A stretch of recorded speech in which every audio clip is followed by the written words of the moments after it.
Hey, Casey and Laura, it's Kelly. I am actually on site here with Randy. So just wanted to give you guys a quick video and kind of tell you what's been going on with your house.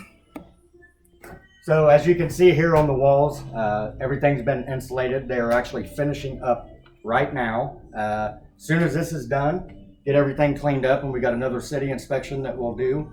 Once that passes and we get all that to go through, your drywall will deliver beginning of next week, and the 18th we will start on the drywall, which will go the remainder of the 2 weeks or so to get that done. So hope you're getting excited. Your home is coming along great.